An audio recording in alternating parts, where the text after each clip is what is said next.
aqui é um que falaram bastante, né?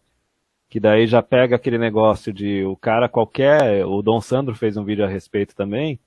É meio como se fosse um Me Too, é meio como se fosse também uma aplicação de cota aí no setor público, porque daí todo cara ele vai ter que seguir a agenda, né? Vai ter que seguir a agenda feminista e tudo mais, porque pode vir falsa acusação. A gente já tem aquele caso do Feliciano já de tempos atrás.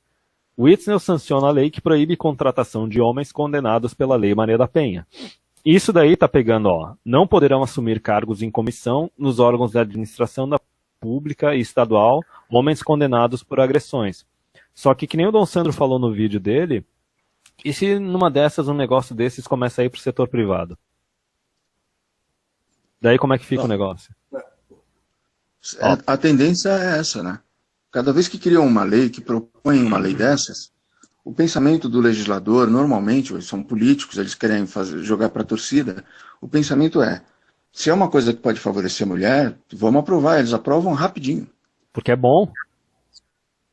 Para marcar o Dia Internacional da Mulher, o governador do Rio sancionou uma nova lei que proíbe a contratação de homens condenados pela Lei Maria da Penha, que criminaliza a violência contra mulheres. A nova lei, de autoria da deputada enfermeira Rejane, do PCdoB, foi publicada, tal. E não teve uma outra também, que eu acho que era da OAB? Sim. Isso, o cara tem uma acusação ali na Lei Maria da Penha, o cara não pode fazer a prova da OAB, alguma coisa assim? Pode fazer o exame da ordem. Quer dizer, se a mulher quiser detonar com a carreira do cara, já tá ali, Sim, negócio faz engatilhado. Faz uma acusação, é muito fácil o homem ser condenado sendo mesmo inocente por uma acusação de Lei Maria da Penha, porque a justiça já vai nessa direção de inversão do ônus da prova, eliminaram a presunção de inocência, o processo corre com uma urgência, né, porque você não sabe, a mulher ela precisa ser protegida com urgência, certo? Então é muito fácil o cara ser condenado por causa disso. Os parâmetros do que se considera violência, como a gente já falou antes, o Dom Sandro mencionou isso hoje mesmo, eles estão muito ampliados. Quando essa notícia do Witzel, ou foi a da OAB, acho que foi da OAB, foi não sei qual das duas, foi partilhada por um desses jornais no Facebook, tinha um cara que comentou e disse, eu fui penalizado num concurso para a Polícia Militar, porque eu estava com uma namorada, e a gente teve uma discussão, a gente estava numa fase que a gente estava discutindo, estava tendo discussões, e eu tive uma discussão com ela me xingou, eu a xinguei, o cara xingou a mulher, não sei de quê, não sei se vadia, não sei do que, e ele foi condenado. Porque o que a mulher xinga do cara não é violência, mas o cara xingando a mulher é violência. Por quê? Porque está na lei. A gente não tem uma lei de proteção à violência doméstica contra os dois, a gente tem uma lei de proteção à violência doméstica contra a mulher. Então, a mulher xingou o cara xingou a mulher, ele é criminoso, ela não é criminosa. Não, e aí o cara foi condenado pela Lei Maria da Penha e não pôde tomar posse na Polícia Militar, que era o concurso que ele queria, era a carreira que ele queria seguir, por causa disso. Não, e na parte da acusação, a identidade do cara não é preservada, né? Não é preservada. Não, quer dizer, a reputação do cara, o emprego do cara, dane-se, né? Pro inferno, o cara nasceu com sexo errado. Não vamos nem chegar no detalhe de que se a mulher vai pagar alguma coisa depois, né? Se o cara for inocentado, mas é aquela, cara, é mais uma bala de prata pra simplesmente tirar os caras assim de setores públicos e talvez mais pra frente começar a detonar com carreiras. Segundo a nova lei, não poderão assumir cargos em comissão nos órgãos de administração pública estadual homens condenados por agressões e violência contra a mulher. Lamentavelmente, perdura nos diferentes grupos da sociedade como um flagelo generalizado. É engraçado como depois que o Bolsonaro foi eleito, né, o índice de violência contra a mulher parece que aumentou absurdamente, né, cara? Foi simplesmente uma mágica que aconteceu a partir de 1º de janeiro, que põe em perigo as suas vidas e viola os seus direitos. É necessário ampliar as medidas de combate a esse crime. Ai, cara. Ai. Quando o Bolsonaro era deputado, e ele colocou uns 500 projetos, né? E teve aquele projeto dele que ele queria castração química e tal. Sim.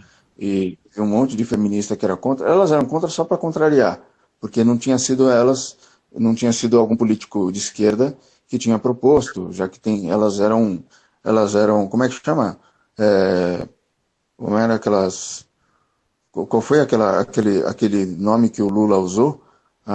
Grelo Grelo duro. duro? São as aparelhadas de feminismo esquerdista. Então, como não tinha sido ninguém de esquerda que tinha proposto, elas eram contra.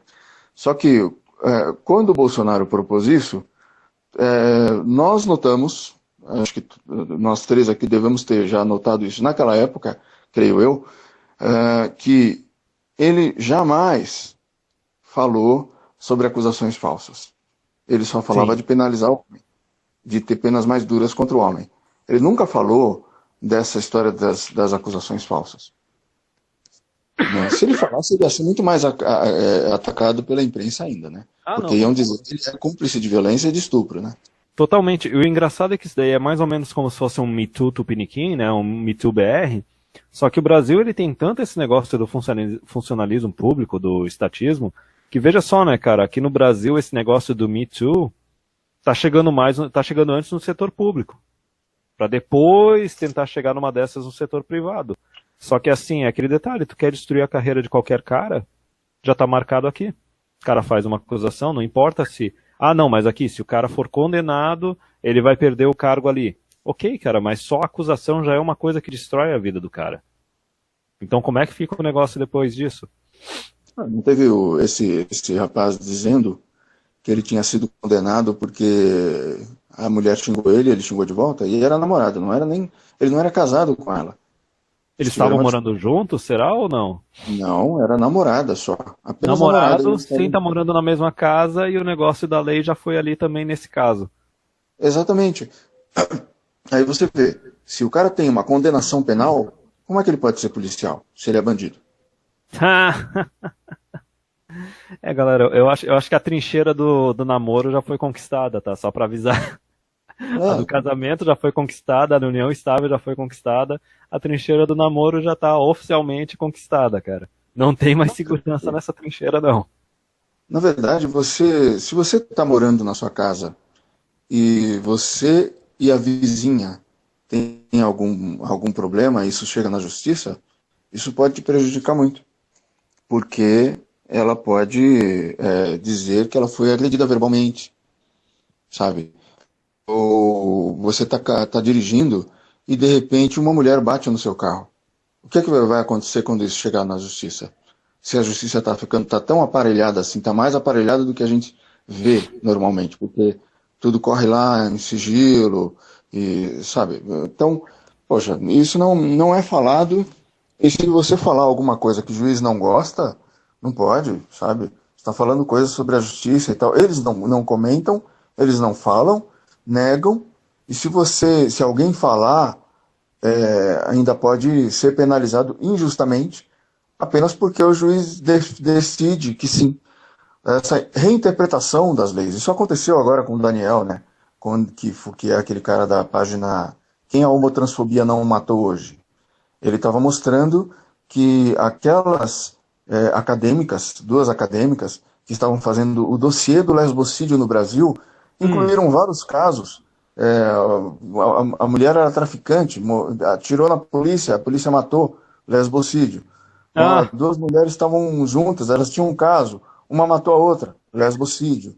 Foi atropelada, lesbocídio. Colocaram todos esses casos para encher a linguiça. E ele disse que a pesquisa era fraudada. A juíza entendeu que aqueles termos eram ofensivos. E no Brasil, de fato, nós temos lei no Código Penal, no próprio Código Penal há décadas já. E esse mesmo artigo está sendo usado aqui. Você não pode injuriar uma pessoa, você não pode ofender uma pessoa, certo? Então, na hora que chega no juiz, nesse caso foi uma juíza, e é uma juíza feminista, certo? É uma juíza feminista, anti-Bolsonaro, de esquerda, bem militante, sabe, de Facebook, com um filtrozinho no perfil. Ela disse que ele tinha usado termos ofensivos se referindo ao trabalho delas. E isso as ofende. Então, se você diz que a pesquisa é uma pesquisa que mente nos dados, que mente nas conclusões, você está ofendendo elas. E no Brasil você não pode ofender. Mas, assim, não pode ofender certos grupos conforme a interpretação do juiz. E isso é uma traição de 200 anos pelo menos de construção do direito, sabe? O Brasil segue uma tradição germânica de positivismo jurídico, onde você tem tudo, principalmente em termos penais, mas em termos civis também, onde a lei tem a primazia e não a interpretação. Né? A lei tem que ser clara, exata, para que tudo, assim, ser o que está valendo lá, vale o que está escrito, certo? Isso está sendo traído há muito tempo, no STF isso está sendo traído. Eles tentaram criar um crime que não existe, o crime da homofobia, onde uma pessoa chega, um cara está falando, de repente ele usou um certo termo que ele não devia ter usado, ou nesse caso, veja, o Daniel não injuriou as pessoas, ele falou ele usou adjetivos para qualificar aquela pesquisa que tinha sido distorcida. Tanto que você vê os advogados, os profissionais, né, da área, eles usam uma forma de falar que você fala, poxa, esse cara parece que está, não sei, ele está ensaboando o assunto, porque eles usam uma linguagem indireta. Eles falam assim, no meu entendimento, isso poderia ser visto como... Ele não diz, olha, isso é uma mentira, isso é uma distorção. Eles usam várias assim, estratégias retóricas, eles fazem isso já normalmente, naturalmente. Pode ver, o advogado que falou, que analisou o caso, ele demorou um tempão analisando o caso, né, no YouTube. Esse caso específico do quem a homotransfobia não matou hoje é a pesquisa que se chamava Dossiê do Lesbocídio no Brasil. Quando você vê esse advogado falando, cara, esse jeito aí é o jeito que as pessoas na internet deveriam estar falando, porque elas estão em risco falando na internet. Às vezes eu falo isso para as pessoas, para eles, olha, cuidado com o que vocês estão falando na internet, porque vocês não podem... Aí o cara quer chegar, ele quer falar igual ao Bolsonaro, ele quer chegar, não tem que se fuder, vagabunda! Vagabunda! Pesquisa tá errado, porra! Tá errado! Eu li aqui, ó!